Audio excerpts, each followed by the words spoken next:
میں دوسری انگلی لگا دیتا. میں نے ہاتھ جلایا اور میں سمجھ گیا جب چھوٹے سے چراغ کی اتنی سی شمع کی آگ نہیں برداشت ہوتی تو دوزخ کیسے برداشت ہوگی. کہتا میں باز آیا. بادشاہ نے یہ کہانی سنی, لفظ سنے تو چیخ مار کے رویا. کہنے لگا او طالب علم, تو میرے نبی کا سچا غلام ہے, اور میرے رسول کے جو سچے غلام ہوتے ہیں انہیں پھانسیاں نہیں دی جاتی, انہیں تخت پر بٹھایا جاتا ہے. اب تجھے سزا نہیں ہوگی بلکہ میں اپنی بیٹی کا نکاح تیرے ساتھ کروں گا, اور میرے بعد اس سلطنت کا بادشاہ بھی تو ہی بنے گا. اب وہ نوجوان وہاں نعرے لگا رہا ہے, کہتا لوگو تم مجھے کہتے تھے دین سے کیا ملتا ہے, دین سے تو اللہ تخت و تاج بھی عطا فرما دیتا ہے. اگر نوجوان شرم و حیا والے بن کے رہے اللہ ساری عزتیں دے دے گا. دیکھیں نا, اللہ کے فضل سے عزت ملتی ہے, اور جب کوئی عزت داروں جیسا کام ہی نہ کرے. ایک بات اور عرض کرنی ہے پر وقت تھوڑا رہ گیا.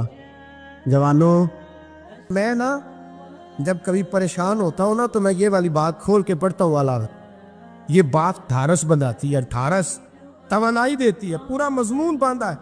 اعلیٰ حضرت کہتے ہیں بیروپیہ تھا مداری, روپ بدل بدل کے دکھایا کرتا تھا, بادشاہوں سے انعام لیتا تھا.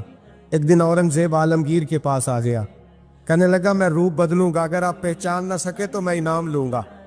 آپ نے فرمایا میں کوئی ایسے ویسا بادشاہ نہیں. کہا مجھے دھوکہ دینا مشکل ہے. کہا نہیں میں روپ بدلوں گا. حضرت اورنگزیب عالمگیر بڑے نیک بادشاہ گزرے, بڑے پرہیزگار. وہ بیروپیہ کہنے لگا میں روپ بدلوں گا, آپ نہیں پہچان سکیں گے. فرمایا چل جتنا تیرے اندر زور ہے لگا لے. حضرت نے اعلان کیا کہ میں نے فوجی بھرتی کر دے, 2 ماہ کے بعد ٹیسٹ ہوگا. وہ 2 مہینے دوڑتا رہا, رنگ روپ بناتا رہا. آیا ٹیسٹ دینے, 2-3 سپاہیوں کا امتحان لیا. اس کی باری آئی تو 10 روپے دیے. کہنے لگے تیرے آنے جانے کا کرایہ میں نے تجھے پہچان لیا ہے.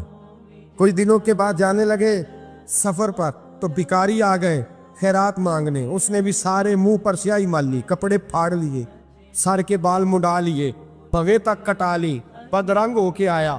کاسا آگے کیا تو حضرت نے 10 روپے ڈالے. کہنے لگے تیرے آنے جانے کا کرایہ میں نے پہچان لیا ہے. کچھ دن گزرے تو ٹیچر کی ضرورت تھی. اس نے مونچھیں بڑی کر لی, داڑھی نکلی لگا لی, سر پہ جنا کیپ پہن لی, ایک شیروانی لے لی اور ہاتھ میں چھڑی پکڑ کے آیا. کہنے لگا میں استاد ہوں, 2-4 بندوں کا امتحان لیا. اس کی باری آئی تو 5 روپے دیے, 10 روپے دیے. کہا تیرا کرایہ میں نے پہچان لیا. 2 سال گزر گئے. وہ جب بھی آتا حضرت پہچان لیتے. ایک دن سفر پہ جا رہے تھے, بہت بڑا لشکر تھا, جہاد کرنے جا رہے تھے اورنگزیب عالمگیر. تو دیکھا ایک پہاڑی ہے, پہاڑی پہ لوگ جا بھی رہے ہیں آ بھی رہے. اورنگزیب عالمگیر پوچھنے لگے یہاں کیا ہے. کہنے لگے بابا جی بیٹھے ہیں دعا کرتے ہیں, اللہ کے نیک بندے ہیں. اورنگزیب کہنے لگے یار پرانے لوگ سارے ہی اللہ والوں کو مانتے, یہ بھی مصیبت آئی ہے جتنی نہیں آئی ہے, سارے لوگ ہی مانتے. کہنے لگے ذرا میں دعا نہ کرا لوں, بچے کام جا رہا ہوں. اورنگزیب بادشاہ تھے, بادشاہ لوگ نازک مزاج ہوتے ہیں. گھوڑے سے اترے, بڑی مشکل سے پہاڑی پہ چڑھے, اوپر گئے تو لائن لگی ہے. بابا جی غار میں بیٹھے.